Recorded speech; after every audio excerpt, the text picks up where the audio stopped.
calling on their CEO to do the introduction in a moment.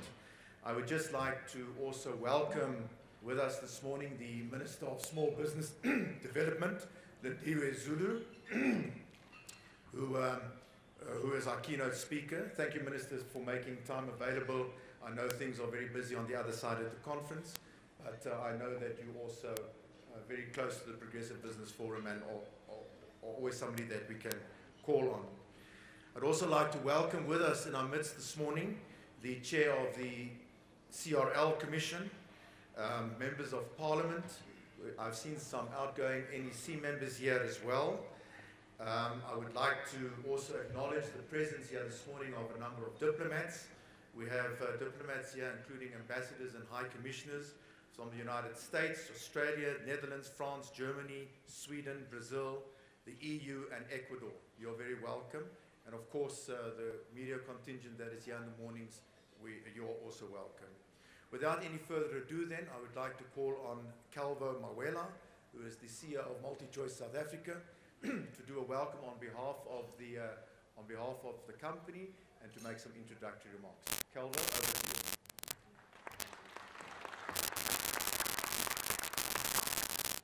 Thank you, Dara.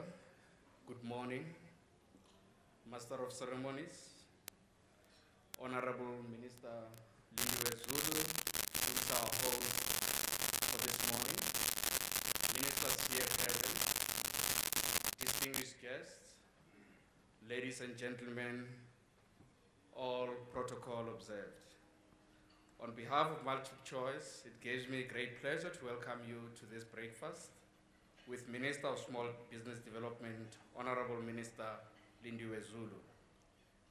Since the formation of the Department of Small Business Development 3 years ago, Minister Zulu and her department have been champions for the advancement of small businesses and cooperatives in South Africa. This work is critical work for our economy, SMEs, and if correctly nurtured and properly supported, can become the lifeblood of our economy. They create employment, they foster economic growth at all levels of society, they drive innovation and contribute to overall social cohesion. As we currently experience in South Africa a slowdown in our economy, the sluggish growth, we need to renew our focus on stimulating and supporting SMEs. Private and public sectors need to unite in this effort so that we can ignite the growth of our economy. At MultiChoice, we recognize the value of small business sector and we are actively contributing to the Minister's vision.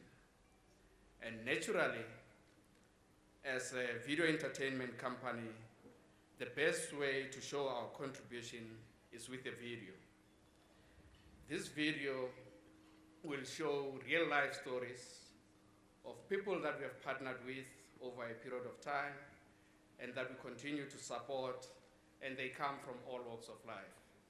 And without further ado, ladies and gentlemen, I would like us to have a look at the video that we have put together so that we can show you how, as MultiChoice, we continue to contribute towards small business development.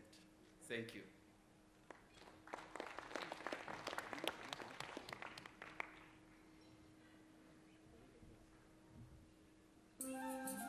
MultiChoice is a company founded on innovation, world-class entertainment, and shared values. Inspired by our country and our people, we are committed to sharing our success, changing lives, and economic transformation. Our family is made up of over 8,000 passionate team members with 87% black employees, of which 51% are women. It's a great company to work for. We care about our customers and delivering the best service possible. When I'm watching TV, then they say MultiChoice, and I say, oh, MultiChoice. I'm also a shareholder, you must know that. We are a BBBE Level 1 company, and over 90,000 black South Africans now have more than 55% financial ownership of MultiChoice. we've shared more than 7 billion rands with the Putumanati companies, helping transform lives. From the Putumanati shares, I sent my son to the tertiary course to learn electrical engineering.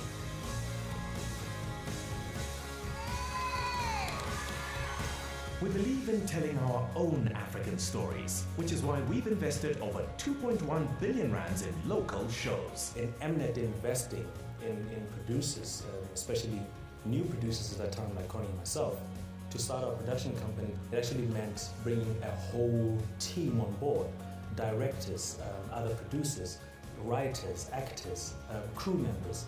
So for us, it's a bigger investment into the industry. All this investment, all these initiatives, all add up to one common goal: to help stimulate and ensure a prospering film and television industry. As the biggest sports fans in the world, SuperSport continues to invest in infrastructure across the continent and remains by far the largest funder of sport in Africa. Our investment has helped showcase and promote stars across the world and to grow and sustain a number of businesses in sport. Thanks to the support that MultiChoice gave us and the investment, today we've changed so many lives. I mean, we've got over 70 people working for us. So we are able to change their lives and their families' lives. We support emerging entrepreneurs in our sector through the MultiChoice Enterprise Development Trust. Structured programs actually allow us to help SMEs understand what it is that they don't know and actually increase their chances of success. To date, over 100 entrepreneurs have received training, funding, and mentorship. Being a female entrepreneur can be very challenging, and this MultiChoice Enterprise Development Program has opened doors for me to play at a bigger stage than I ever imagined. From MultiChoice, we received funds which assisted us to establish AfroPulse Media. We received training in terms of how do we set up a company, how do we keep it going. Based on MultiChoice and the training that was given, the support that is given year in and year out, I'm able to stand here today and actually realize my vision. And through preferential procurement, we have spent 3.3 billion rands on SMMEs. MultiChoice has a network of over 1,000 accredited installers across the country, who in turn employ over 4,000 people. I always dreamed of having my own business, and now, with a bit of help from MultiChoice, here it is. MultiChoice gave me an opportunity, and it is my duty to give other people an opportunity. We are committed to supporting the economic development of our country. All DSTV decoders are manufactured in South Africa, and this helps create employment opportunities. It makes me proud to tell people that I'm the one doing that. I feel a sense of responsibility for everything that is going out here. It goes out from my hands. Our CSI initiatives are about nurturing undiscovered talent in broadcasting, filmmaking, and sport. Through the MultiChoice Diski Challenge, we've helped to raise the profile of up-and-coming soccer stars. I gained a lot of experience in MDC. So like now, it was a show off. Everything that I put in MDC is what I put in here. We also provide on-the-job training for aspiring broadcasters. The MultiChoice Diski Challenge has launched our careers. Our Mnet Magic in Motion Academy develops young producers, directors, and cameramen through extensive training, mentorship, and work opportunities on our local productions. A program like this gives you experience in terms of the different placements that they put you on. You can go to Aspire and do wardrobe, go to the Queen and be in the AD team. So it opens up your eyes. 6 community TV stations are broadcast on DSTV and are assisted with facility upgrades and training to help them be sustainable entities so that they can in turn create job opportunities within their communities. I started off as a cleaner. One day, I was given the opportunity to learn how to work a camera. I learned and grew every day from training MultiChoice offer, falling more and more in love with media. We believe in creating opportunities, in nurturing and growing talent, in sharing our success, and investing in the future. MultiChoice, enriching lives. Once again, thank you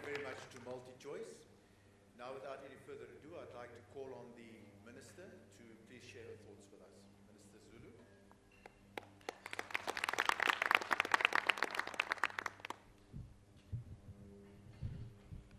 A very good morning to you, ladies and gentlemen, comrades and friends. We are here because of the 54th National Conference of the African National Congress, which is just taking place next door. Unfortunately, you can't be participants. So you are missing a very palpable environment out here. So probably when you're on your way out, you'll be able to see some of the energy that has been going on here. And firstly, I'd like to thank PBF and Darrell in particular for having made arrangements not only for myself but all the other ministers who have been here to address different audiences depending on their areas of work. But I'd like to say, Comrade Darrell, that I'm hoping that each and every one of the ministers who were here did manage to speak about the opportunities that exist for small and medium enterprises, because my view is simple and straightforward. Each and every government department has got opportunities for SMMEs, and each and every department has to open up those opportunities.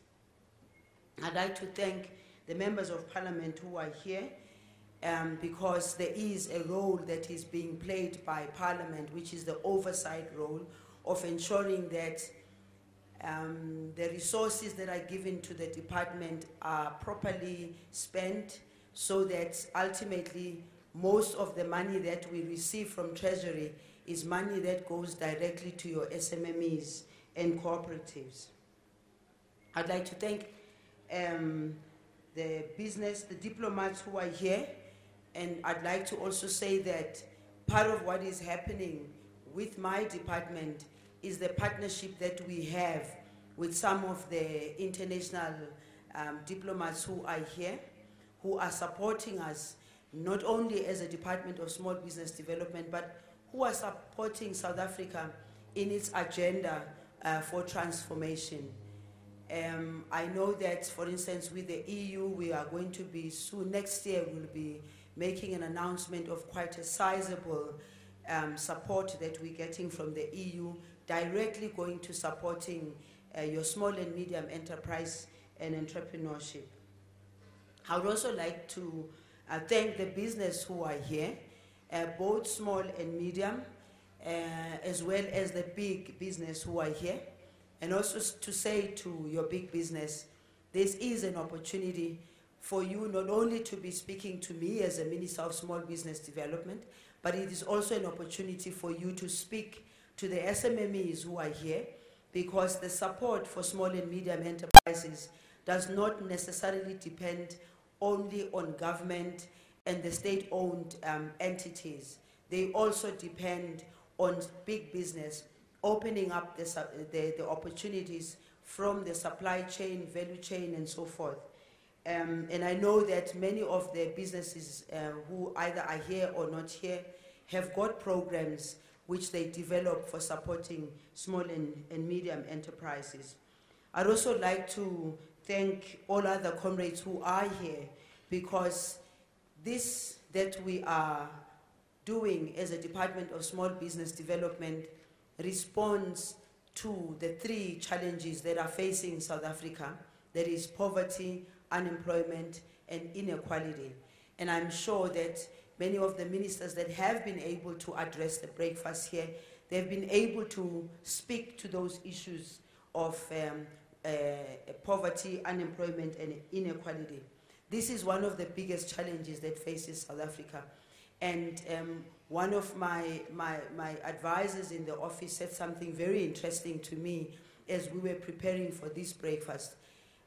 He said to me, Minister, if only the same energy that we had when we were fighting apartheid and removed apartheid, and now we have a democratic South Africa, if only we could use the same kind of energy that we had at the time to really turn things around for small and medium enterprises.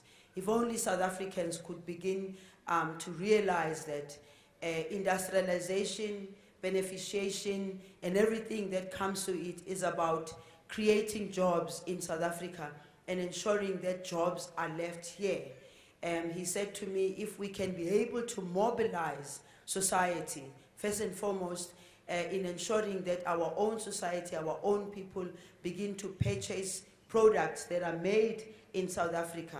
It might look like something small, but it would make a very big difference. He further said to me, Minister, if only our own people in the township could also look at transformation and ensure that we work with government in ensuring that we don't talk about township revitalization, because what is there to revitalize in the township and rural areas?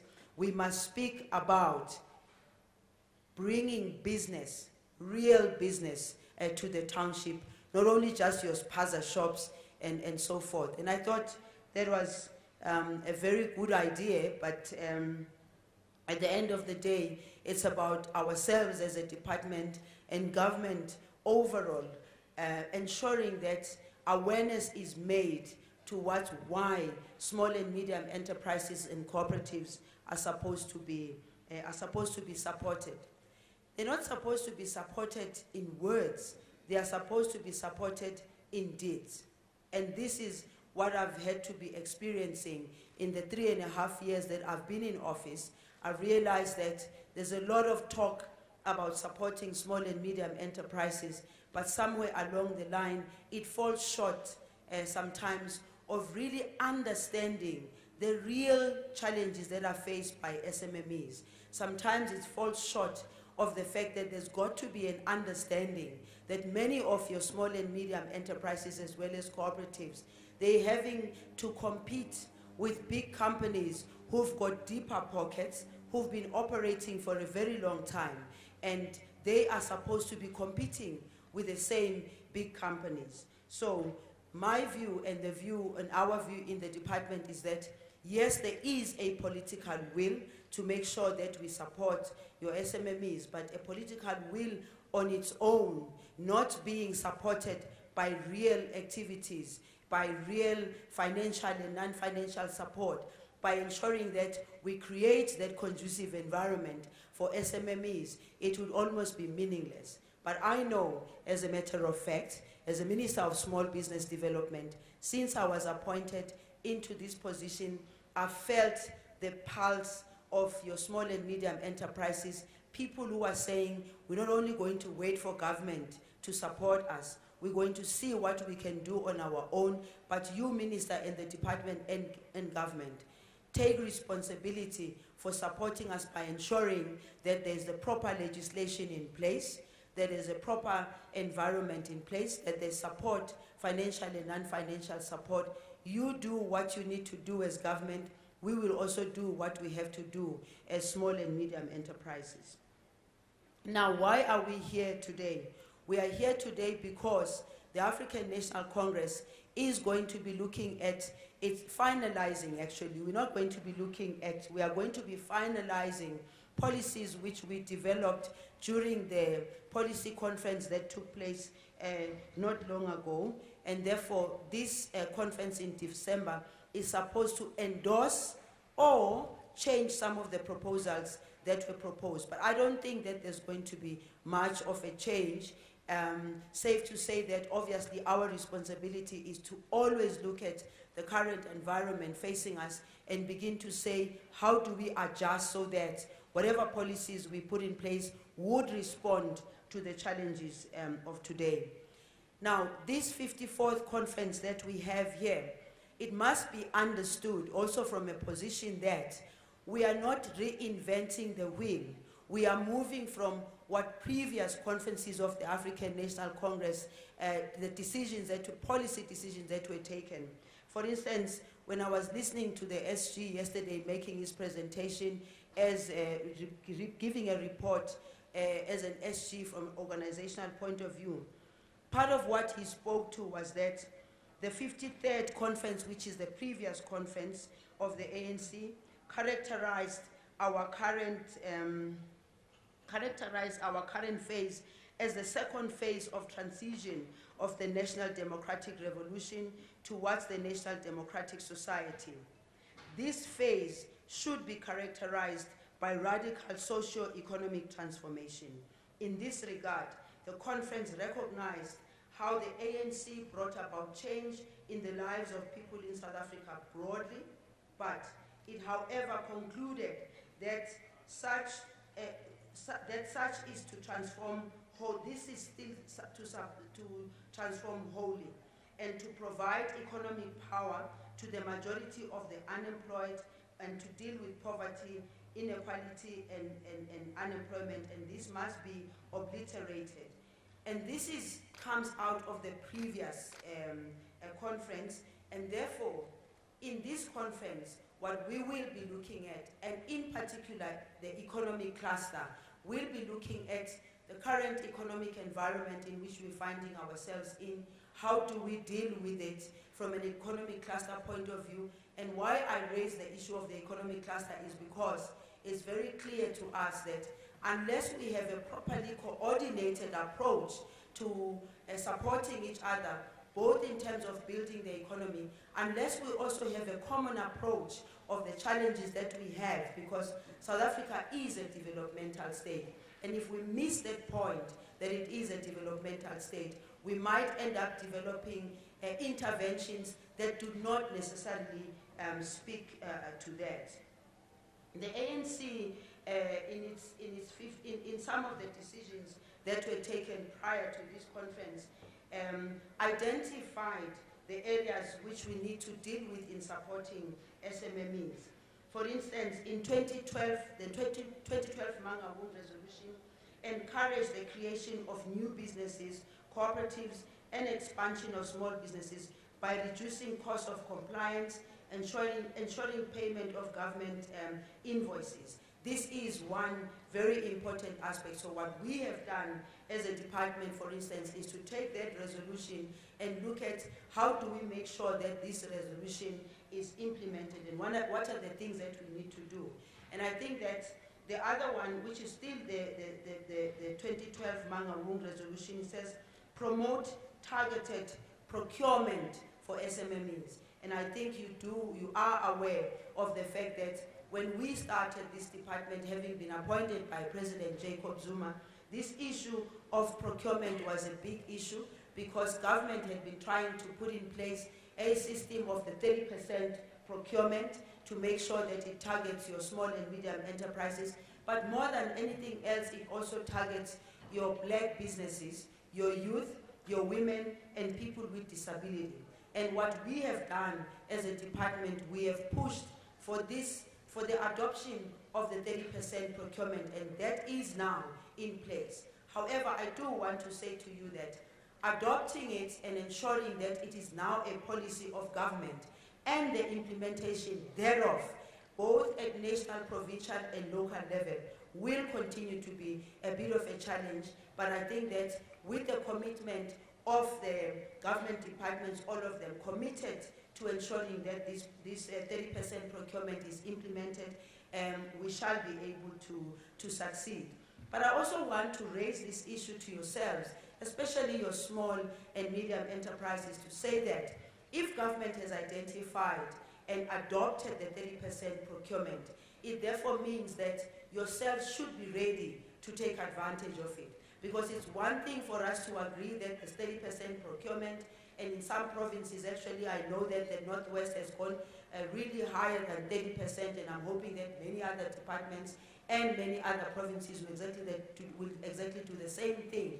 The challenge is when that 30% is now declared, where are the SMMEs who would be ready with quality goods and quality everything to make sure that they take advantage of that. And that's one of the things that we need to work on, both as a Department of Small and Medium Enterprises, the Department of Trade and Industry, as well as the Department of Economic Development, because we should be the team that is a driving force towards ensuring that we've got policies that address the challenges that are faced by the country from an economic point of view.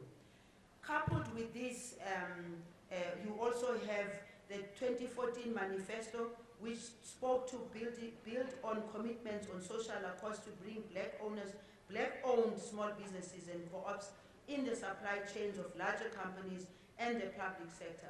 Identify opportunities, for instance, at schools and in other places. We have feeding schemes. Now, it really is an indictment that you have these feeding schemes and you have the Department of Social Development, which is the main driver behind this, as well as the Department of Education and Higher Education. Some of the feeding schemes, you go, if you take a place like Nkanduli, I'm just making an example, not much is being procured around that area. You find that the procurement of feeding of the children in that very area comes from many, many kilometers away, does not give your farmers in the area an opportunity, does not give your SMMEs and cooperatives their opportunity, and we believe as a Department of Small Business Development that we really need to focus on that.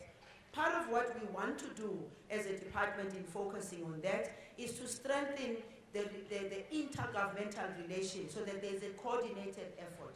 And that coordinated effort will then enable us to see where the opportunities are and make sure that we channel your SMMEs and cooperatives properly. If you think about the issue of the school feeding scheme, not only is it the issue of school feeding scheme, it's also about uniforms that are worn by our children in these schools. Again, we have a problem where far-flung areas, the uniform has to be coming from other places when there are women in those areas who could be organized into cooperatives, into their own small businesses, supported by my department by ensuring that we give them the necessary implements, supported by the Department of Trade and Industry, supported by social development. But importantly, it's about if we support those women, for instance, or men who have some legal factories or something, it's about them getting the access to the market. This is where the challenge comes through to them, because they can make the uniforms, but when they go to the principals to engage with the principals that we want to sell the uniform here, we want to sell the sports uniform here, they get the principals telling them, no, we have already got people that we are buying from completely outside of the areas from where they are working. And the January 8th Lekgotla of the ANC also made recommendations that more financial resources to be earmarked to develop infrastructure in neglected areas for the benefit of community enterprises, allocate resources to advance SMMEs and cooperatives, resuscitate and develop township and rural economies. Again, I've just spoken a little bit about this, and I think that we need to make sure that this is implemented, because again, it speaks to what the challenges are faced by SMMEs. In January 2015, the Lekgotla also indicated that we have to migrate all functions relating to SMMEs and cooperatives to the Department of Small Business Development. This is very important because in my engagement out there, I find that some SMMEs continue to request our support, only to find that that support is still sitting with the Department of Trade and Industry. What we didn't want to do, obviously starting, we needed to strengthen our structure first as the Department of Small Business Development and not behave like a bull in a china shop where you just want to grab everything to your side only to find that you collapse it later on. But now, we are a fully fledged department. We know it, we have the systems in place, and therefore it's important for us to then get those functions that are still remaining in order to make sure that we now are able to service the SMMEs properly. At the same time, the 2015 National General Conference also spoke to promoting SMMEs in this ICT value chain, especially youth-owned and women-owned. Here, I must indicate that I was very excited by the Department of Post and Telecommunications, because when we engaged with them about the ICT sector and the opportunities that exist there for small and medium enterprises, they then decided that they were going to go and develop a strategy which is focused on supporting SMMEs who are in the ICT sector. And this strategy was adopted by Cabinet. And this is one of the things that we're saying as a department is example to other departments, because as a department, we do not necessarily have the full capacity to be able to service small and medium enterprises. Besides, we're not specialists in the areas where SMMEs need support. So when you get a department like this really on its own, developing that strategy, presenting that strategy, getting Cabinet to adopt that strategy, we want to encourage other departments to do exactly the same. Because here is what we say as a Department of Small Business Development. If government says its budget is this much, it means there is a lot of that money that can go to small and medium enterprises, because if government seems to be the one that has really got your procurement, which is in almost all departments, the challenge is what do we do and how do we help our SMMEs? And I would like to thank Minister Twele in particular and his department for having made sure that they have a strategy towards supporting SMMEs. And if there are any of the SMMEs who are here today, you must get that strategy so that you can then be able to know that when it comes to post and telecommunications, this is what they have to offer for small and medium enterprises. You come to us for support from a financial and non-financial point of view. It's one of the reasons why today we have the CEO of SEDA, Mandisa Chikwatamba, who's sitting here. I think she can raise her hand. We will introduce some of the people who are here, who are our national gazelles. We also have the agriculture, and this decision also said agricultural strategy should ensure its support for local producers, creating local markets. And I'm sure you're aware that as our economy hasn't been doing very well, when the figures were launched in as far as the GDP is concerned and growth is concerned, it was identified that agriculture was one of the sectors that was enabling our economy to go up just slightly up. It therefore means we must also focus on agriculture and agro-processing, and therefore the SMMEs who are in agriculture and agro-processing, your farmers and all that, they need to take advantage of this and be the ones also who gain.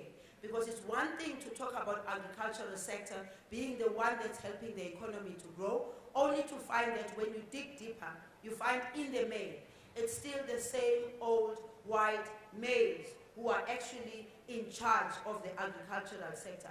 We're not having a quarrel with them from any point of view. Safe to say that, one, South Africans and black South Africans in particular need the land. Number two, they need to be assisted with skills in order for them to be able to utilize that land adequately. And therefore, when we talk about the farmers who are still owning tracts and tracts of this land, and there's very little transformation there, we're calling on the farmers to say, this is your country, this is our country, but if you don't work with us in this, tomorrow we might have a bigger problem which we might not be able to deal with. The NEC in March 2016 resolution also spoke to the issue of addressing of red tape associated with setting up business and streamlining licenses. Again here, licensing sits with the Department of Trade and Industry, and we have lots of small and medium enterprises who come to us and say, now look, Minister, it's taking too long for us to get the license and all that. But many also come and complain about red tape. Our department has had a special program, which is a program that's being rolled out to all the provinces to really deal with the issue of red tape. 2017 National Policy Conference spoke to expanding the opportunities for sustainable livelihoods through support for cooperatives and micro-enterprises. The same 2017 National Policy Conference spoke to building the capacity of the democratic developmental state and implement programs of economic transformation. It would be very interesting for you all who are here to really go into those decisions of the ANC in as far as supporting small and medium enterprises. I am not able to go through all because I think that I have to be conscious of the time. I also would like to say part of what we're going to do in the engagement is in responding to the questions, I will continue to dig particularly into what the department is able to do and capable of doing. But we are here attending the conference of the African National Congress, and we thank you, Daniel, for having arranged this, because it means that we will be able to speak. As we listen to you, it means some of the things we hear in there, we will be able to take those to the discussions at ANC commissions. Thank you. Thank you very much, Minister. We're now going to go over to the conversation part, so please, if you could give me an indication as to who would like to ask some questions. Please, as I said, keep it brief. And I know that the Minister has invited some of the National Gazelles here, so it would be good for us to also hear from the National Gazelles what they are doing and what sort of support the department has given them. So if you could also give me an indication from the National Gazelles table who would like to make a contribution there. If I could just ask you to stand up when you ask the questions so that the cameras can pick you up. I've noticed quite a few hands. Okay, we'll take 5 questions in a round. There's a lot of questions this morning. I'm going to start with the National Gazelles here in the front table. If you can bring the mic to the front, and I've noticed the 5 hands over there. I'll come to this side in the second round. The lady, let's start with the lady. If you can just keep it, as I said earlier, just brief so that we can accommodate as many as possible. Hi everybody, I'm Sister Jenny. It's a privilege to be here today. I own a company called Gentle Touch, and I'm very privileged to be one of the top 40 National Gazelles. That's just been announced recently by the Minister. And I developed a cream, a natural healing and beauty cream 25 years ago, which is renowned internationally for changing the texture of your skin within minutes. And the same cream repairs and regenerates skin and heals burns and wounds and helps people with disability. And the Minister has taken me to China very recently, together with Mandisa and a whole delegation from the Department of Small Business. And the response I got in China was amazing. And in China, they actually interviewed me on TV. If you go on LinkedIn, Sister Jenny Lyon, you can watch the interview. And the Chinese were quite amazed because there's no cream like mine anywhere in the world. And please go and watch that video. And so it's been a struggle for 25 years. And by the grace of God and the National Gazelles program, they've given me this opportunity to get exposure so that I can heal people.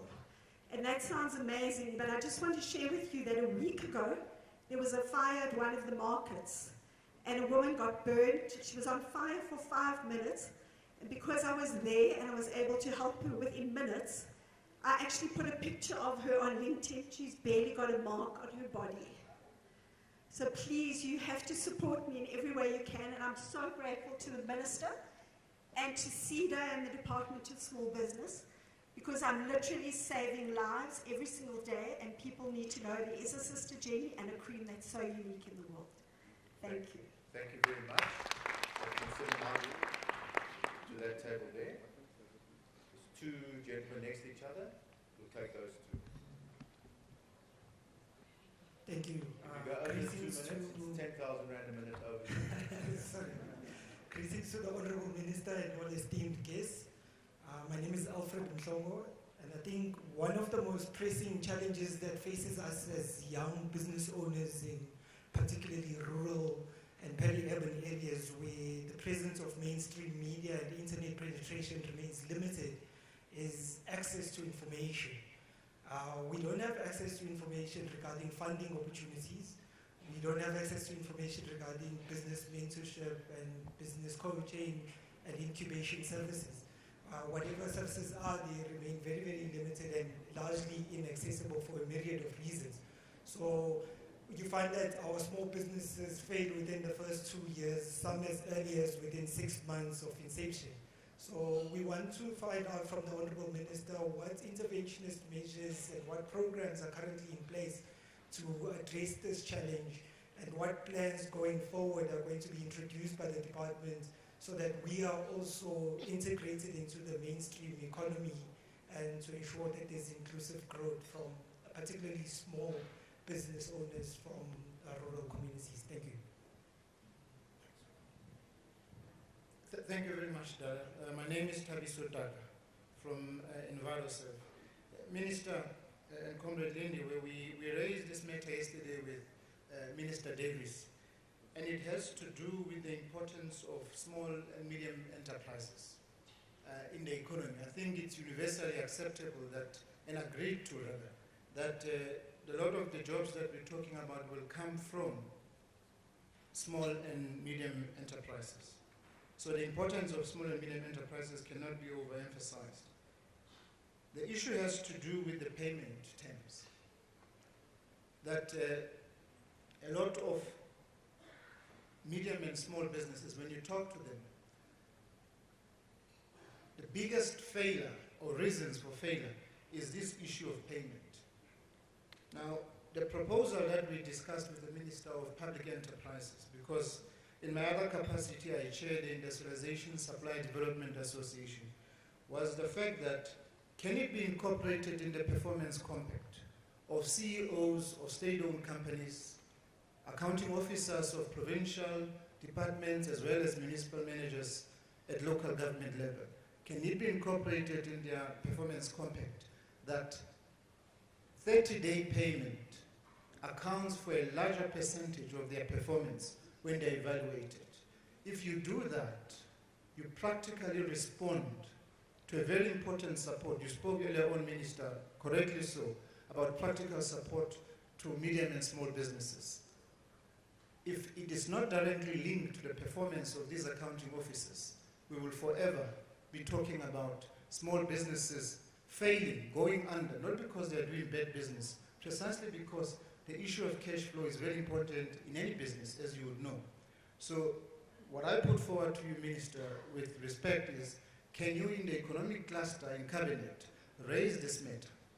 I assure you, you will get the support of Minister Lynn Brown and probably other ministers in that cluster, including Minister of Finance. Is it something that we can look at, Chief? Thank you very much indeed. Thank you very much. We're going to go to this middle table. Yes, that's correct. Good morning. Thank you so much, Minister. Thank you so much. My name is Tim Makamu, the chairperson of African Business Leaders Forum. Minister, it's very refreshing to hear that in the 54th ANC National Conference, it's been resolved that the conference will carry on the policies of the ANC, which are very good. I've got only two questions, Minister. Question number one, when it comes to land, you raised the issue of land. It's a very thorny issue in South Africa. My simple question is, what is the Ministry of Small Business Development doing to make sure that small businesses, especially farmers, own land? That's number one. Number two, you mentioned that red tape has been seen as one of the areas which must be removed to make sure that small businesses are thriving. Minister, you mentioned that there is a plan that is being rolled out nationally around that to address that particular issue. Would you please shed some light on that, dig a little bit deeper, and tell us what is that program? I'll appreciate it. Thank you. Thank you very much. The last question for this round will go to the back table. And then we'll come around for this side. And I've noticed you. Thank you.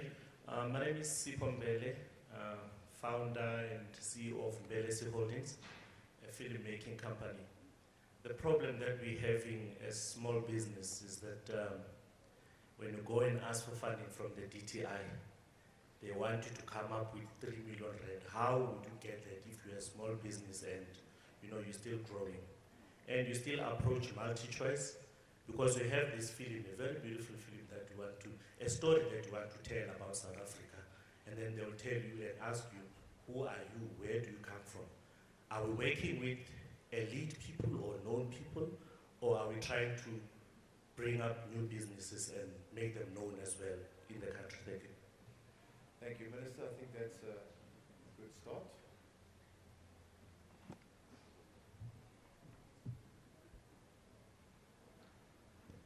Thank you very much. Access to information. Yes, part of what we do as a department is to work with other departments who have the greater responsibility for such. In the Department of Communication, for instance, we've got a transversal agreement with that department to look at how we can be able to assist, especially in the rural areas, access to information. And by the way, also for the department, we have SEDA and CIFA, which has got about 54 offices, Mandisa? There's about 56 offices throughout the country. I know that that's not adequate. So what we have been discussing, first and foremost, is how do we utilize existing channels so that those channels would also focus on speaking to issues of small and medium enterprises. If you listen to a whole lot of radio stations in particular, your community radio stations and so forth, we have targeted those community radio stations to be able to communicate. Under the Department of Communications, for instance, the studios and everything where we connect to almost 60 community radio stations so that those can be able to reach our people in far-flung areas. I think it's important for us really to also increase the support that we give to community newspapers, because there's quite a lot of community newspapers, and I know that some of the provincial governments really have started having their own community newspapers which are for free. But I know somebody else will say that some people can't read. But my view is that if we use every available platform to be able to communicate, and if you look at the fact, the penetration of cellular phones throughout the country, yes, of course, then you've got the issue of network, whether people are able to get the network or not. Then others will come and tell you that, hey, Minister, data must fall, because data is very expensive for them. So we are engaging at that level to see what is it that we can do to make sure that the communication channels that are already available assist us in communicating the information. The challenge from a South African perspective really is the packaging of that information. And the packaging of that information tends to focus on people who are in towns and cities and forgets about the fact that a lot of people are in rural areas. The other thing that we are trying to work on as a department is to see if we can have mobile offices that would go out and reach out to people. And we looked at the example of the Department of Home Affairs, which had big trucks that used to travel throughout the rural areas to be able to communicate and be able to even process the applications for IDs and so forth. What we want to see, if we can have the money to do so, but I think that if we were to also speak to the private sector and some of the institutions that are there, I'm sure we can be able to have those trucks that can be able to have within them SARS, ourselves, and all other relevant departments in one space, where if a truck arrives in a rural area, you know that the communication that needs to be happening there will be giving people the opportunity to understand not only just what have we got to offer as a department, but a whole range of other issues, because there's SARS, there's registration and all that. It's part of the plans that we have, which in my view obviously will take a while, because we just a department of 3.5 years, almost 4 years. We are very young, and in the 3.5 years we've experienced quite a number of things which we think that if we can have a bold political will to get it implemented, and I think we do have the political will, but the challenge we have is our systems in implementing that political will. And I also think part of the communication we've discussed with the Department of, we had a summit not long ago with the Department of Local Government. The reason why we're having this summit is because as a department, out of our experience, we also realize that if we don't have strong local economic development offices, we're going to have a very serious problem, because not everybody can be able to be calling Pretoria or going to Pretoria all the time. But if we strengthen those offices by ensuring that they have the right people in those offices, people who understand the economy of that area, because if people don't understand the economy of that area, how are they going to be able to then support your small and medium enterprises? So they must understand the economy of the area. They must also get the right budget. All your small and your local government, your local economic development offices are really poorly. And I think the reason why that is happening is because from the very beginning, when we started, there was a lot of focus on strengthening your national and provincial structures. Local government structures from an economic point of view are only now begin to be supported. We believe as a department that if we have that communication right at that level, and if we have your local economic development offices being the ears and the eyes for the department, then life would be easier for us. As a minister, I wouldn't really have the kind of pressure that I have, that I get a call from somebody somewhere who has my number, and rightfully so they have my number, and they're asking for a support by the department and SEFA and SEDA. They're asking that at national level when they should actually be asking that at a local level where they can get immediate support. We are conscious of the fact that information is not reaching as many people as it's supposed to reach, but we are looking at supporting each other collectively to make sure that those that are not getting the information, they get the information. Access to our own products as a department.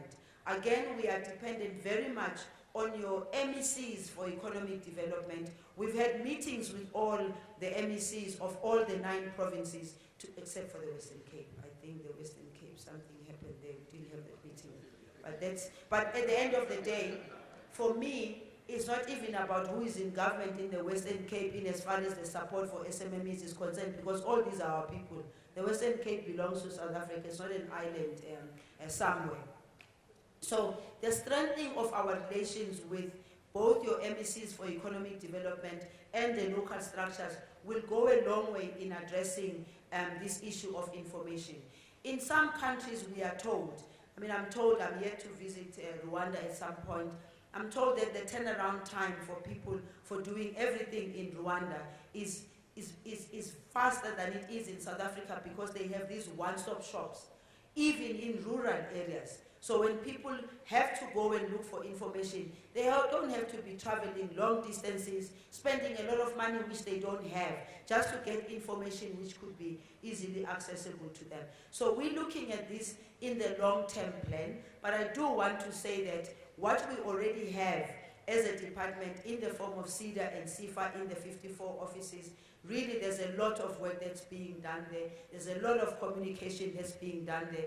Part of the challenges for the department is that we did not have money for advertising, money for communicating. We had absolutely nothing, and we had to scramble around. And I had to literally almost go to each and every activity where I can be able to go and speak, in order just to let people know what is it that we are doing. And my view is that our department cannot operate maximally without having the resources for communicating what we already have. And of course, you know that with the economy not doing so very well, we've also fallen on the chop here. We've also been told as a department that we have to chop, and I don't know how far we're going to be able to chop, because at the end of the day, we need more of that money to go to small and medium enterprises and cooperatives, rather than spending it in our offices for staff and so forth. And the issue here, the second issue is with regard to the SMMEs, and a proposal that we must have, the performance must incorporate the 30-day payment or general payment. At national level, yes, we already have that. All the DGs in signing their performance, it includes that issue of 30-day payment. It also, and from a point of view of monitoring and evaluation, it is the Department of Comrade Jeff Hadebe who is responsible for that monitoring and evaluation. He's actually even made presentations of the departments that have not been able to pay, including detailed report of how much wasn't paid, where, and how. And I think this is becoming very helpful because already the DGs are conscious of the fact that if their performance, when their performance evaluation is being done and they are found wanting in that area, they are going to face the music there because ultimately the paying of small and medium enterprises is very important. Where the weakness is now, it's about cascading that to almost all the levels of government, and that needs to happen. Because even a person who's sitting somewhere in a local municipality who is responsible for payment of whatever work was done, they've got to do it on time. My experience here is that really this is a painful process. This is very painful for SMMEs. And I think that it's more than just even the payment within the 30 days. We've just also agreed that for those who are not paying, they will be named and they will be shamed, but also that element of the performance is going to be taken very seriously. And I think that government needs to develop, we need to develop as government systems that can be able to catch this long before the SMMEs collapse. Part of what is also is a problem which I recently have had to deal with. For SMMEs, especially black SMMEs, here is a situation. Government procures vehicles from dealers. And this is what happens.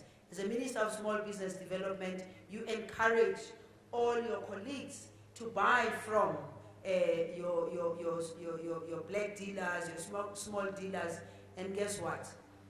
You find the car, you are given a breakdown of what is this car, what's the amount of this car, and somewhere along the line you find that there is a 200 and something thousand rand discount.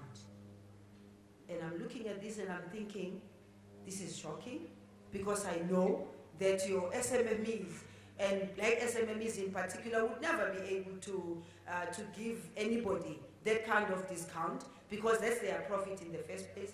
That's the money that they are supposed to use in building, in growing their businesses. So you've got that issue of a 30-day payment, but you've also got an issue of access to markets by these SMMEs.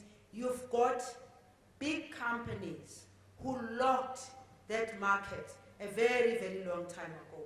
You've got these big companies coming and sitting down with government and the procurement officer and so forth and saying, we can give you this discount. And for me is, I know government have to save the money, but I'm looking, on the one hand, you are saying that you must support your small and medium enterprises and your black and your women-owned and your youth-owned. At the same time, we have these systems that make it very difficult for them. So the issue for me is really much, much more than the 30-day payment. And then the other question is about the 54th Congress will carry on the policies.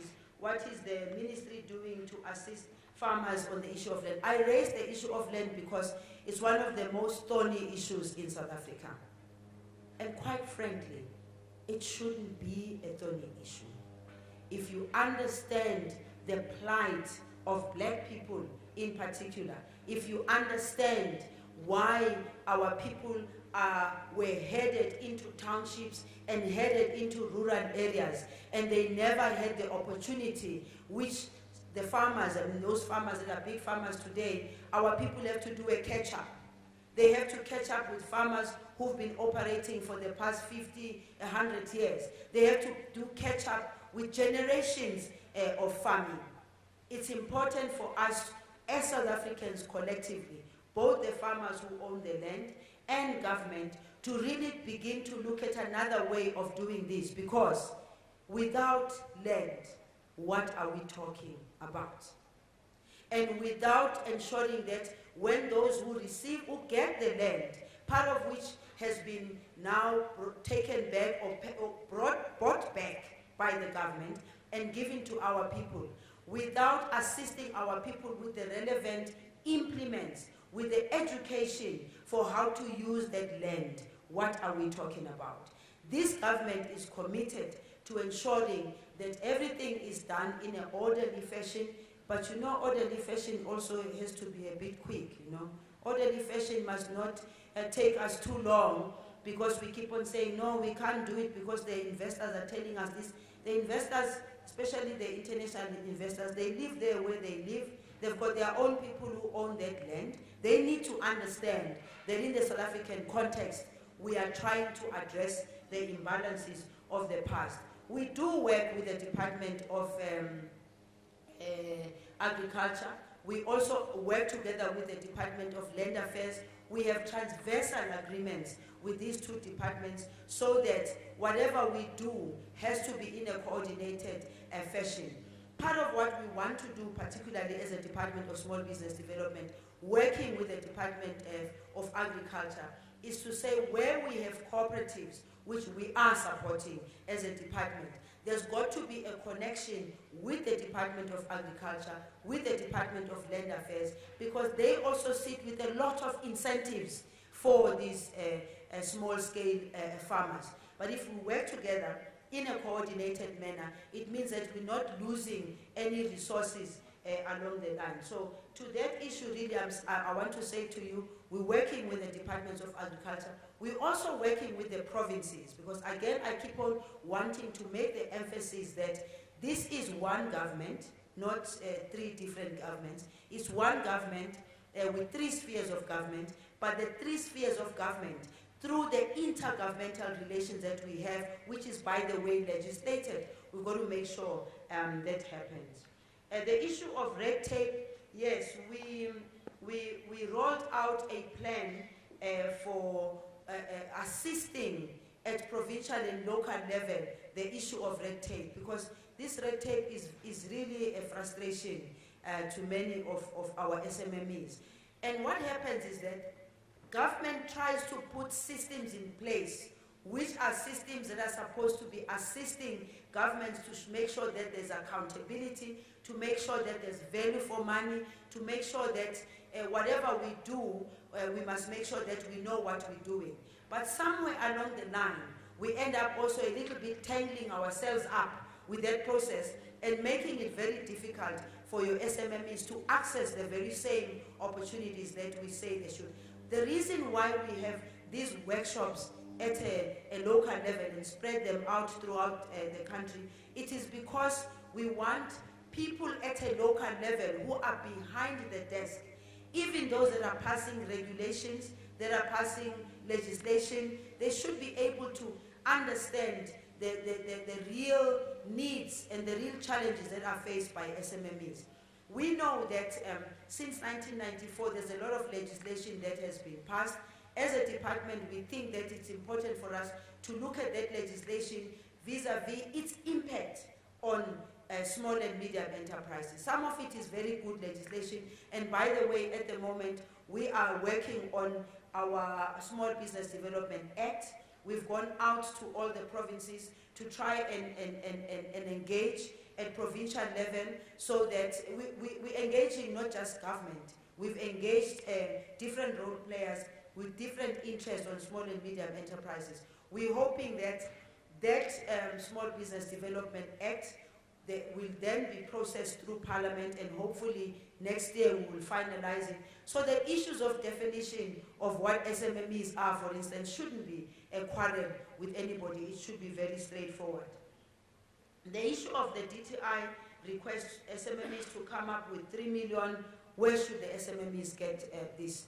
Yes, we are very conscious of that. We are very aware of that.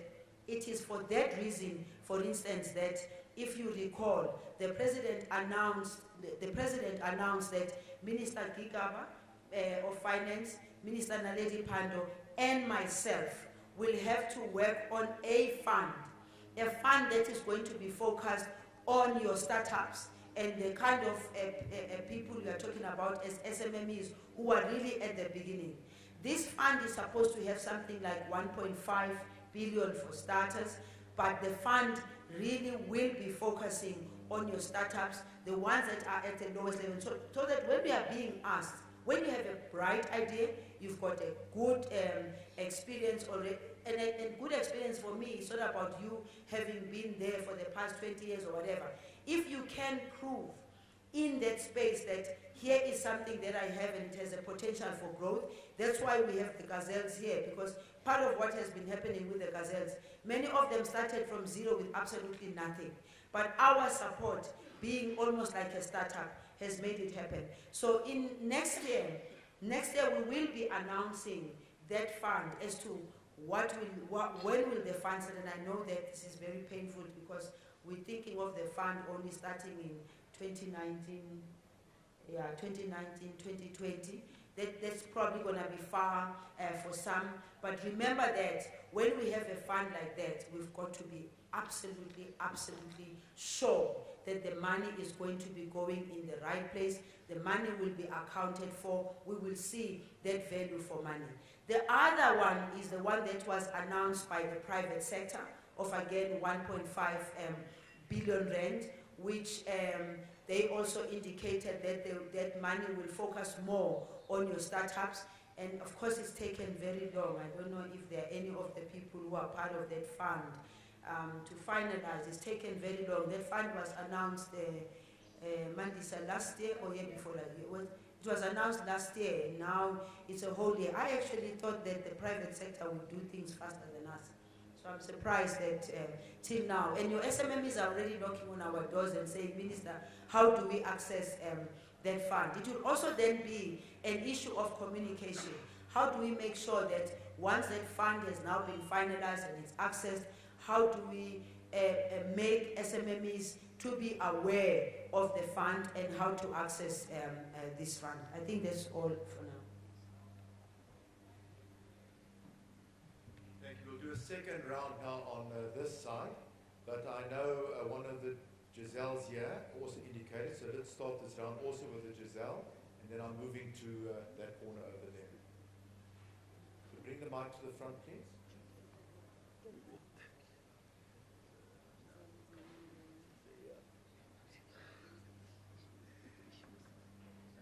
We'll once again take, we'll take 5 or 6, that's what we're able to fit in. Yeah, good morning. Thanks. Good morning. My name is Nyiko Mabunda. I'm actually a policy analyst in government, but I'm here to support my sister who's a National Gazelle. She's with, she's the founder and CEO of Masana Dietetics, and she manufactures instant porridge. My issue, Minister, and all the colleagues that are here from government, is that we have a lot of policy documents and strategies around government to support SMMEs, but we do not have one depository system that an SMME can go and get assistance from. If you go to the IDC, for instance, and say you are a National Gazelle, they'll tell you that no, that's a Minister Zulu program, so we can't assist you there. So we need someone who can be a champion for a consolidated approach from government to support SMMEs. And for me, I really do not think that most people will say that we need more money on SMMEs, but it's about the coordination of the amount of monies that are around in government. You have a lot of funds that are in the provinces, municipalities, and national, but they're not accessible to anyone, and you cannot have, then you have some people double dipping on some of these things. So how do we create one system for government, for SMMEs from government that deals with registration, deals with export support, deals with manufacturing, deals with getting capital goods support, and all of those things within one repository system that doesn't have to be all over the place. Thank you very much. I think we got that point. So we're going to go to we'll do the lady in the front and then that table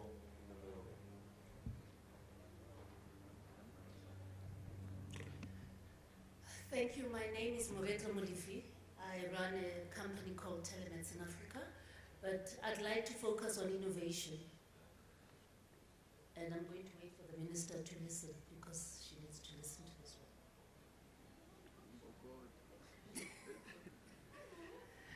Minister, I think for small businesses to grow, I think we really need to focus on innovation. I can tell you, I mean, I've been running a telemedicine company since 2008 and I haven't succeeded. I get more business outside South Africa than in South Africa because in South Africa I don't get support. But I would like to say we need to focus on innovative solutions that small businesses can come up with. We've got one of the only, I think it's the only third license in the country for stem cells. So you can store your cells in case you get cancer later or anything. You can use your own cells to restore your own health. But we don't get assistance in the country because people don't understand the regulation, one. Secondly, no one understands that technology. So how do we even go to the IDC or the NEF for funding if they don't? We've invested almost 5 million in a lab in South Africa, in Sandton, to store stem cells. But we don't get support because people don't understand the technology. So I think what we need in the Ministry of Small Business is actually we need to capacitate it with people who can actually go out there, read up on what we can do as a country to actually grow the economy, because those are the things that can grow the economy, because they're new developments and they're not anywhere in other. We can be the only stem cell, we are the only stem cell lab on the continent at the moment, but we don't get support. Thank you very much. To the table over there. No, it's going there.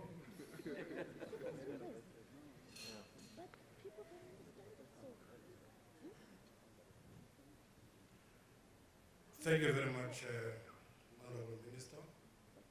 My name is Leonard Sizani, mainly active in the health sector. My question basically is regarding small businesses.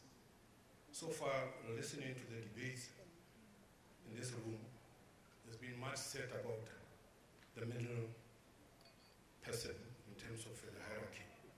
But my concern is mainly regarding the small businesses, mainly found in black townships.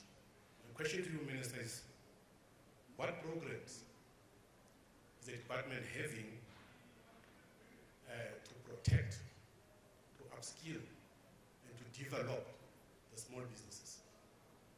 Protecting them against big business, protecting them against well-organized and generally business that suit foreign nationals.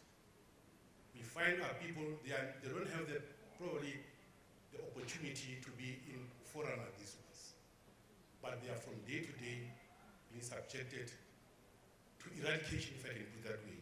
And I don't see any protection or programs coming from the department, which I had hoped it would be coming from them. And to round off what I'm trying to say here, in terms of protection and also in terms of finance, their capital demands to set up businesses are normally not that much, but there's nothing in space that I'm aware of that is helping them. And like I'm saying, the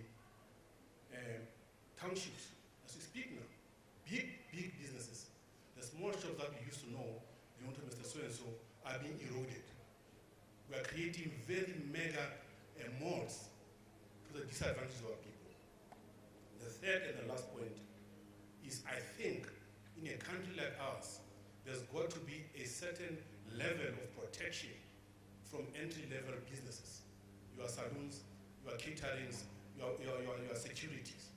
And that's where our people are. And the very same people that we know have been subjected and are a product of Bantu education that never prepared them to play any role in business and in the economy. So what programs, what are we doing about these people? Because I think instead of empowering them, we're just letting them to die, and we're watching and we're watching. Thank you very much, and also thank you very much for going over your time, because that means we get the 10,000 Rand fine. Thank you for that contribution. Mandisa, would you join us on stage, please? Can we take the mic over to the lady? Yes, that's one, and then we'll come to you, and then we'll finish this one. Please be mindful of the 10,000 Rand fine. Morning, everyone. I'm Togo Mkwanas Kaluva from the Sarah Rights Commission. I think for you, the Minister, the question for us will be, how do you harness the skills in the rural areas, especially around women? Because, you know, the skills they have are mainly traditional. For instance, in terms of beadwork, traditional clothes. And those women, they don't have anything, as we're saying, that opportunities in rural areas are very scarce. So we'd like to know what your department intends to do about these highly skilled women who are in the middle of nowhere. You see their skills when there are events like the Red Dance and other traditional festivals, highly skilled, and I'm glad that the other people like the EU and other ambassadors, how do you export the products that they produce? But before you export them, you need to build them first.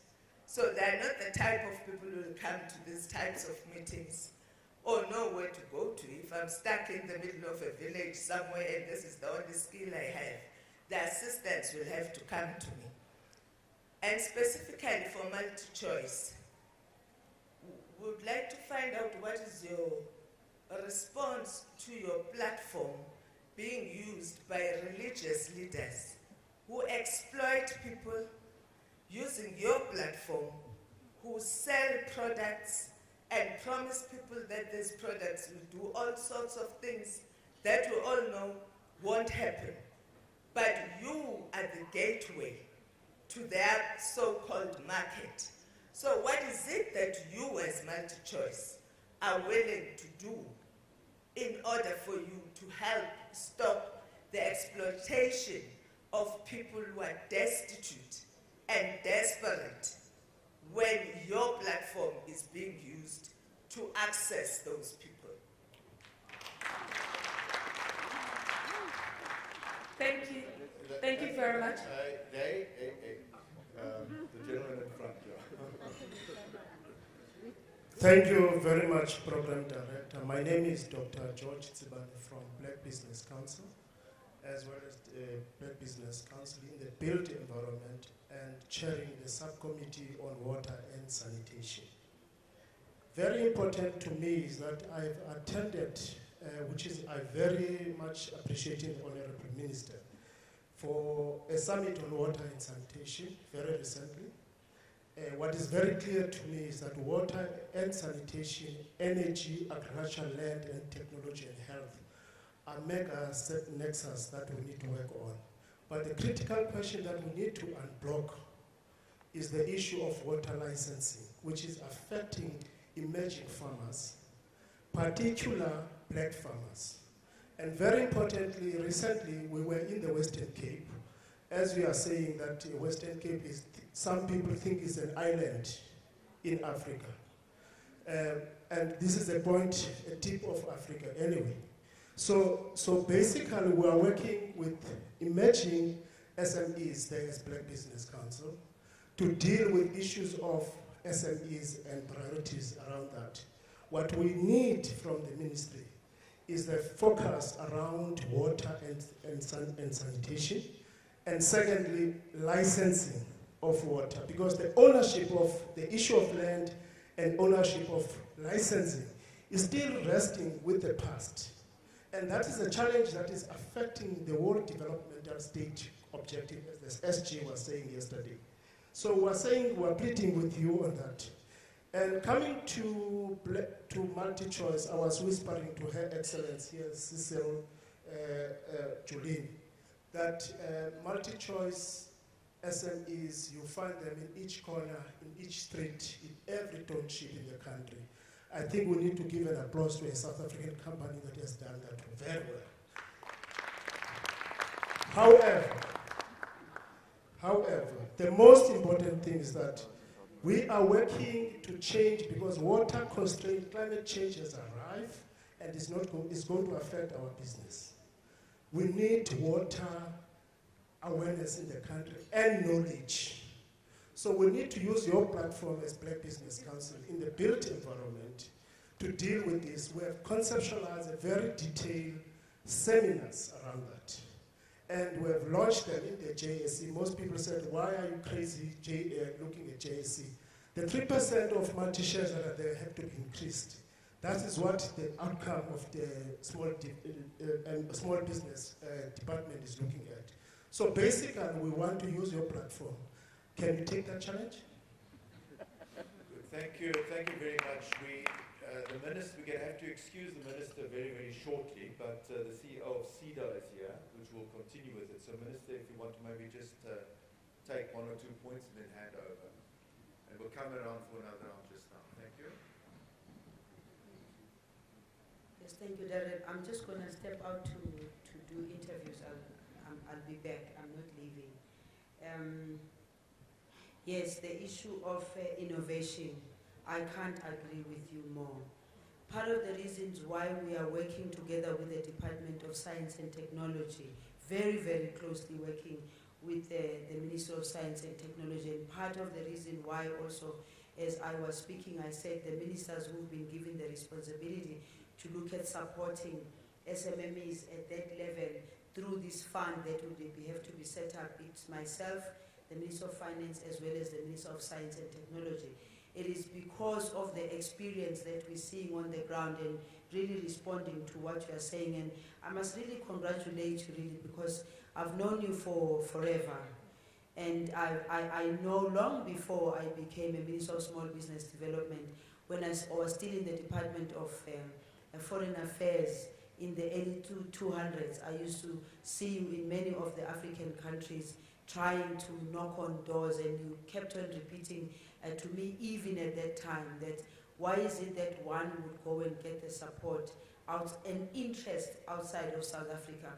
I think for me, it also was, to that large extent, if I can recall back to it, it was also an issue of racism, because many a times I remember we had long discussions about how people didn't even think that you would be in that space. Worst of all, being a woman, that was even making it much more difficult. So I fully agree with you with the issue of ensuring that we support more and more people who are innovative, because what is entrepreneurship about? Entrepreneurship is about innovation.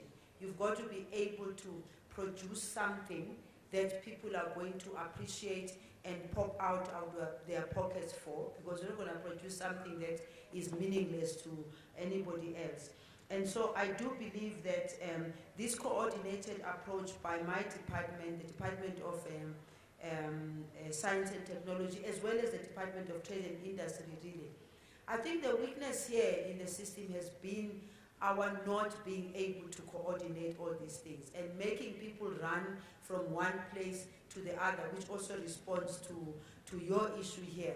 We do need this one-stop shop that we are trying to work on, and hopefully we've started a few. I think Mandisa will respond to the few that we already have, because we can see the progress on that already. And also this speaks to the consolidated approach by the different government departments, so that people don't do the running up and down. I think Mandisa, you can respond to that because at 9:30 I have to run out to do an interview. As for what the program, what the department is doing in as far as protecting our small and medium enterprises, including the informal businesses, by the way, because they also are being really under stress and strain in the townships where, one, the infrastructure development is very poor, two, even the regulatory environment there makes it very difficult for them, three, there's not even proper registration of the businesses that are operating there. Hence, you find that there's a lot of foreign-owned businesses, which we are working on a program now of registration. Because unless you know who is where, then it becomes very difficult for you to think of the interventions. I must say to you, there is a ministerial, interministerial, there's an interministerial plan. We bring Minister of Home Affairs, Minister of Finance, Minister myself, DTI, and a number of us ministers who have now come together to say this cannot be a one ministry approach in dealing with it. We need all the ministers in one, and this interministerial committee has really done a lot of work. In fact, just yesterday I was told by the DG in the president, not in the presidency, in the monitoring and evaluation, that they want to move very fast with this whole issue of the registration of foreign nationals. I know that the issue of designating the businesses as salons and others only to South Africans, sometimes it creates a bit of controversy, and some people say, no, but then we are being discriminatory about it. But the bottom line is that as a department, we are also looking at the fact that none of our own people can go to neighboring country and begin to set that up. We need to be conscious of our own national interests, while at the same time respecting the human rights and all that. And we do need to have put plans in place which are not going to set people against against each other. I do fully agree that we need to focus on that, because many of our people on the ground, I mean, my constituency is Welkom. The areas which I visit in the town, I'm telling you, all the salons have been taken over. And so our people don't have the opportunity. And this is a two-way process. One is about ensuring that we develop something that the world will not accuse us of being very discriminatory and causing conflict even amongst our communities. But we do need to respond to this. As a department, we've made it very clear we do need to respond to it, and I'm sure in the near future.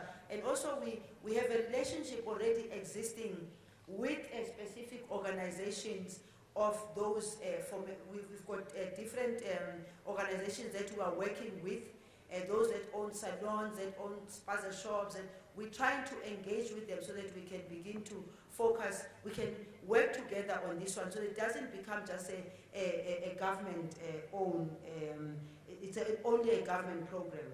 I'm going to quickly really request that Mandisa deals with some of the programs that we have by the department in responding to upskilling our people. But before I do that, we do have a program that is called National Upliftment Strategy. That one is focusing on two folds. One is about empowering people who are in the informal sector by training them. So far we've trained almost, like we're almost on 3,000, which is a drop in the ocean if we look at the 7,000, yeah. If we look at the entire country, we need to do a lot of training. And that program is one which we are trying to also ensure that it happens through the economic development offices. The ones that we have trained so far, we've trained them on the management of their business, identifying the relevant business in the area. We've trained them on the basics of doing business, but we've moved a step further. We've also given them implements of trade. So those who are in salons, we give them the hair dryers and other things. Those who are having the spaza shops, we try and assist them with the refrigerators. We try to assist them with the things that they need themselves. But this program is really, really very small, and it was stalled to a degree because we wanted to work with the retail sector and the retail sector, because again, on our own, we are not able to do that. If I can just be excused a bit to go do the interview and come back. Mandisa, I'll take a few questions.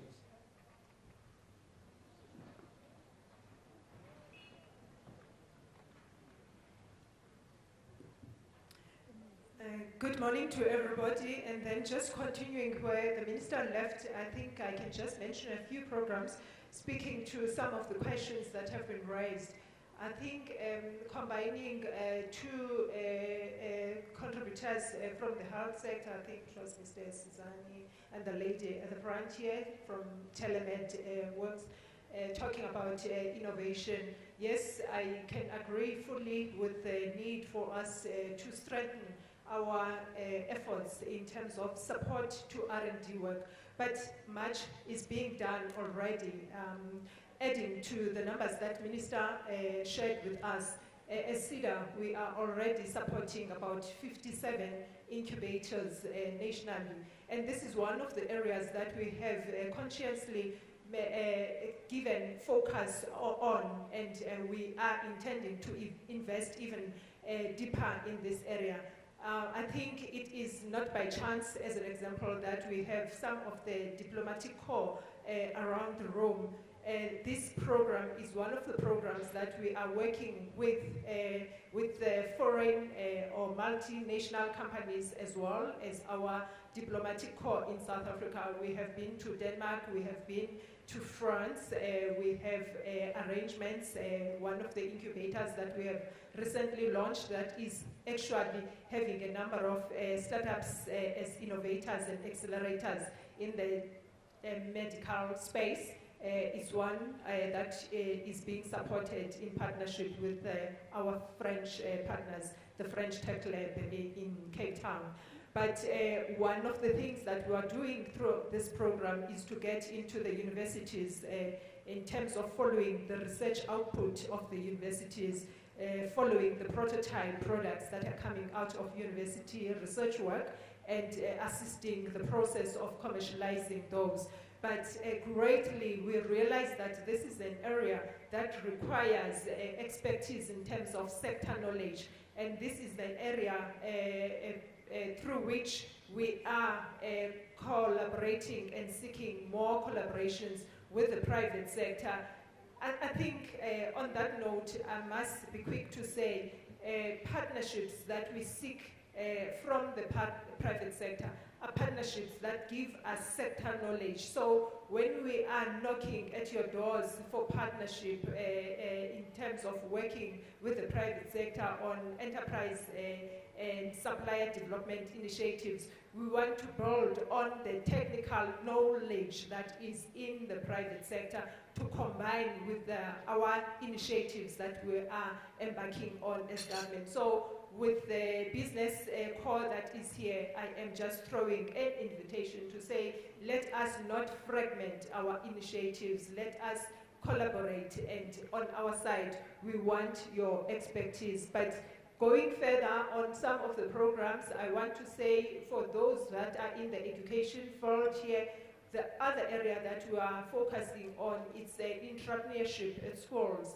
And there we have already started to work with a number of schools. Recently, we were having awards out of a program that we are working on with Prime Media, Prime Stars, where we are going into schools, especially schools in rural areas and in townships, just to make sure that we take the level of entrepreneurial activity in South Africa to another level by starting introducing entrepreneurship at schools level. To touch on this, we are working closely with the TVETs as well. We are trying to connect with the technical skills that are coming out of the TVETs. And whilst the learners are in that place of learning, we bring in the entrepreneurial flair so that by the time they graduate, they are ready as job seekers if they want to do that, but they are equally ready as job creators. Again, I must indicate that one of the things that we are focusing on is the issue of coordination. Just to touch on a few, answering some of the questions that have been raised, is to say, as the Department of Small Business Development, we are already making extensive investment in the issue of making sure there is a central repository where entrepreneurs can go into and find as much information about support services that are out there. We are engaging various players at the moment, trying to set up this portal. And once more, I am throwing an invitation to those that are in the ICT sector to say you are working on this. Come, give us ideas, appraise what you are already doing. We have touched on some of the role players in the ICT sector, but if you are here and you are in that sector, we are welcoming you to come and appraise what you are doing and give us more ideas. But finally, to allow more questions to come, I think I should touch as well on the issue of the red tape reduction, to say again, this is an area that has been part of our agenda as government at large, to say how do we make business, the business environment conducive for small enterprises in particular, and making sure that we break the chain and we cut the chain shorter in terms of doing business in South Africa. Again, here we are having various initiatives, and this is one of the areas that is attended to in our legislation, as Minister spoke to a process currently in place that is reviewing the Small Business Act.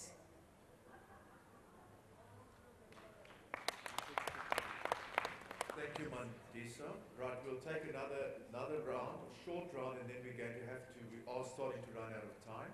So I've acknowledged the lady there that wanted to steal the mic just now. So we'll do you, and then we'll take those two hands there, and then we'll finish. Thank you, convener. I just took an opportunity because she was just next to me. Like a real business person. Thank you. My name is Cindy Shabalala. I'm the Group COO for Edison Power and the Treasurer General for Black Business Council. My colleague has already addressed me on the issue of township economy and also the issues of malls in the townships. But mine will be specifically focusing on BRICS. We had an extensive discussion with the minister. Mandisa, I hope you'll be our spokesperson on this matter. We want to see BRICS, South Africa women participating. I know the Russian women are very strong, and they are coming very strong on us. But from the South African perspective, we don't see South African women participating in BRICS. And we have spoken to the minister, and the minister is addressing that matter, is to actually remind her that we are ready. We want to really see women in BRICS participating, most particularly the South African women. Thank you, convener. Right, we'll move to the table next to you.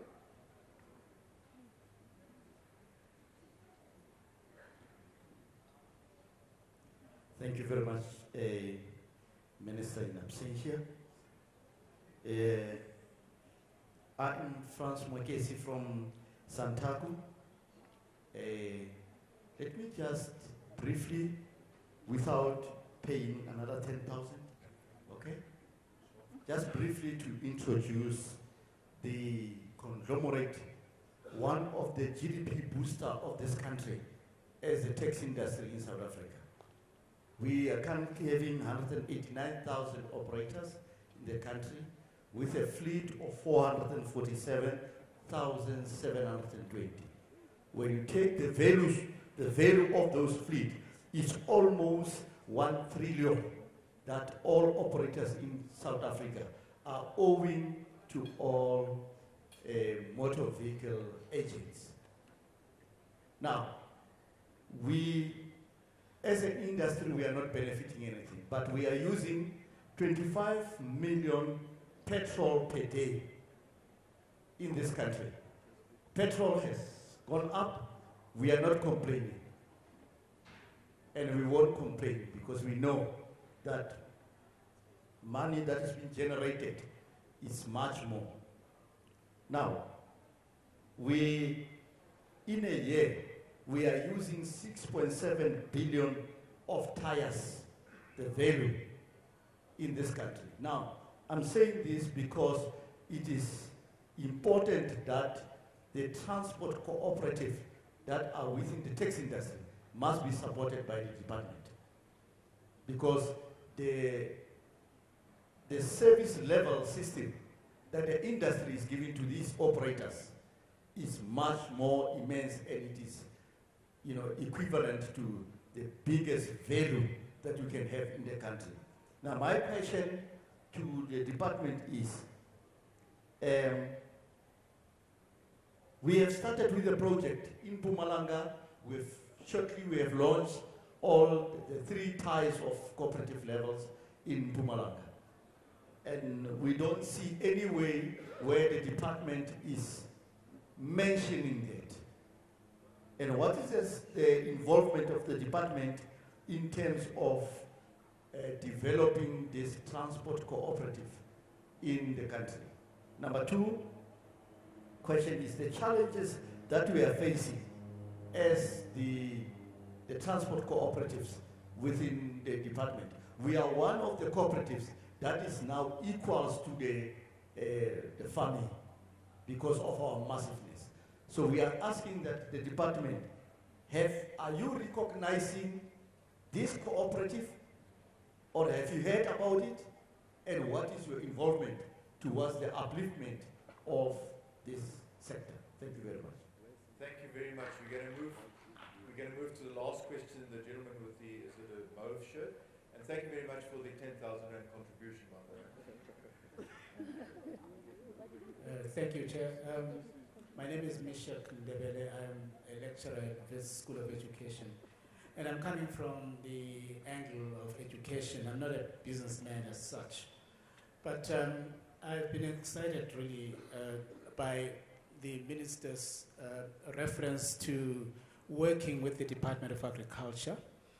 And at the same time, there is a gentleman who spoke earlier on about the issue of land. And my real concern here as an educator is that our young people, yes, there is land, but our young people do not have the skills to work on that land.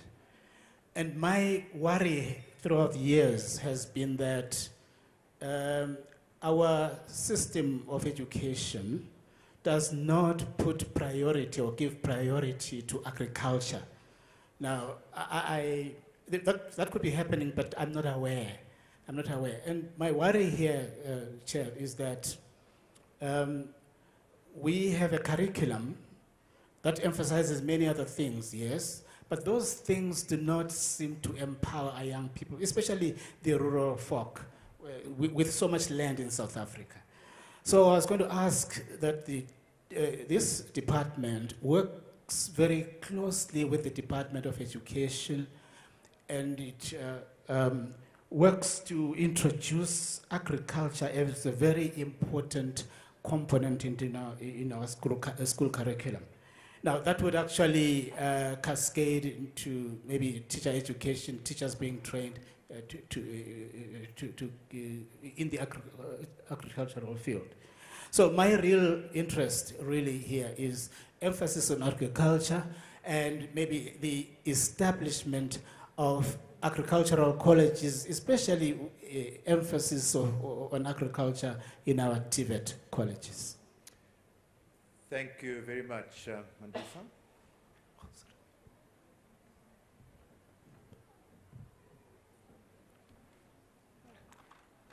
Perhaps before I respond to these contributions, let me just preface my response by taking a quote that I think is very relevant given where we are.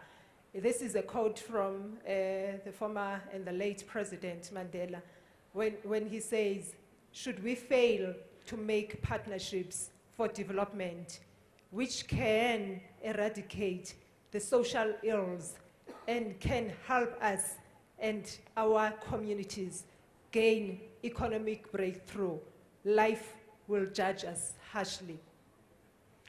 On this background, I think I was prompted to recall this quote because of the nature of the questions. Firstly, I must say that on the question on township economy, which has been revisited,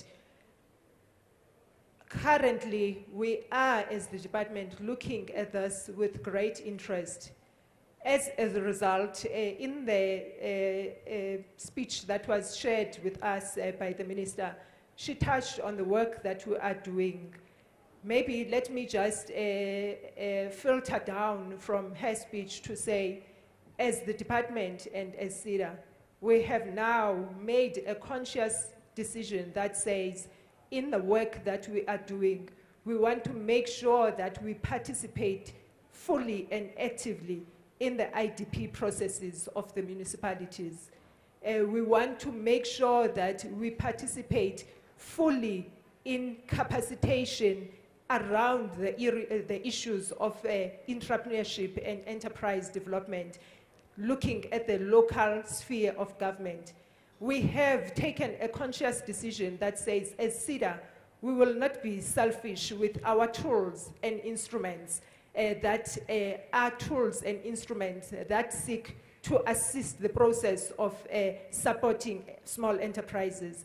At this point in time, we are working heavily to make sure that we come up with a program that will support the LED structures of the municipalities to a point that what we do in our network of small enterprise development agency can be done in the local sphere of government.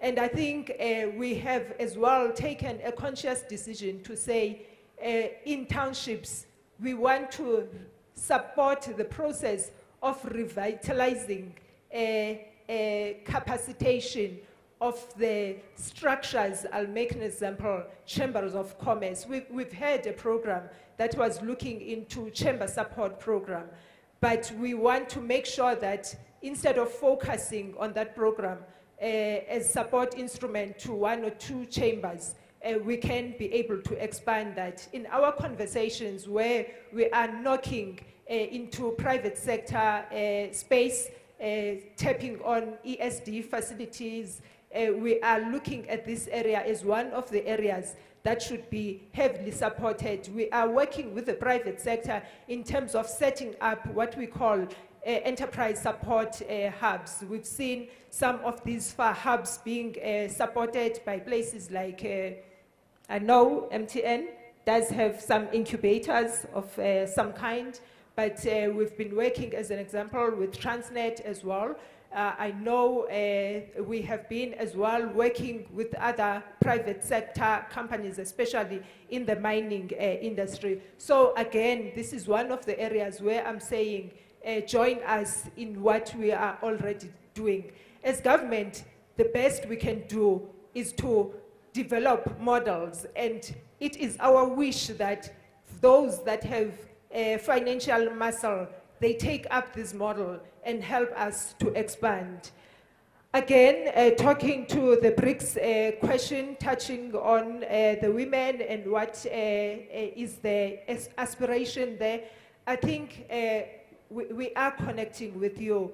If I can make by an example, I think a week and a half ago, I was sitting with someone from the Russian embassy where we were trying to begin to talk to say, what will be the program for small enterprises when BRICS Summit comes here? And we are already talking to something in line with the question that was posed to say, soon enough, we must begin to make sure that there is a program following one of the programs that we already have as SEDA, which we call Pitch and Prepare, where we are showcasing small enterprises either to funders or either to investors of different kinds, where we are saying we will use the same model to make sure that there is a parallel program that is focusing on small enterprises. And key to that will be to showcase our small enterprises to the contingents that will be here attending the BRICS Summit, as we are aware that those that will be coming from the BRICS partners, they will be coming with their investors, they will be coming with their corporates.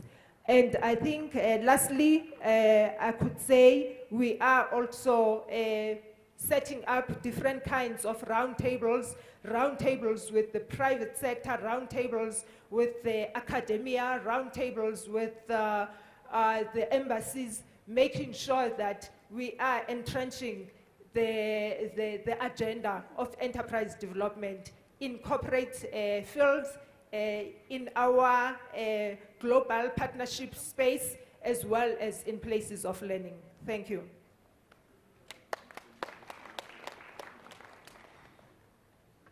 Thank you very much, Mandisa, for standing in. The Minister said she is going to be back shortly, but we have to unfortunately wrap up this formal section. But the Minister will be at the exhibition area in that very shortly again, and then we can continue the discussion in a more informal basis. Before we do that, I would like to ask Calvo again to come and give us his impressions and do the vote of thanks. Calvo, over to you. Thanks, Darrell.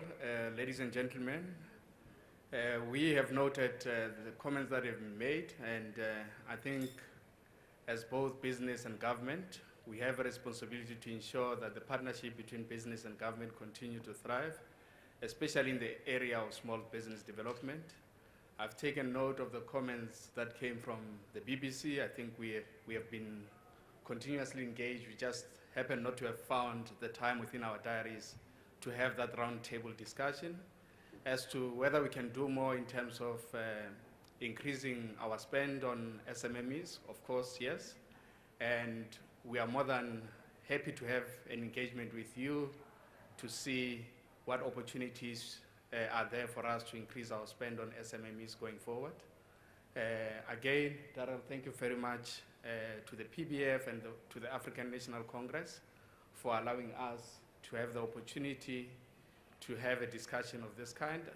It gives us great pleasure when we get inputs from other business people as to what we can do as big business to be able to foster economic growth in the country, especially in light of the challenges that we face of unemployment, inequality, and so forth. And lastly, I would like to thank Minister Zulu for having shared the stage with us, and we believe that the discussions are not going just to end now. We'll continue to have discussions going forward as the conference continues. Thank you very much, ladies and gentlemen. And that all that remains now is for me to, on behalf of the business community and the PBF, thank MultiChoice for their contribution. We really appreciate it. Thank you. Enjoy the rest of the day, ladies and gentlemen.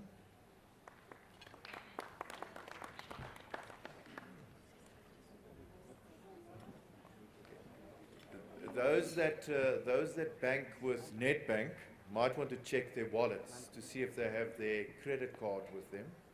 I do have a Nedbank credit card here, so just look and see if you've got your cards.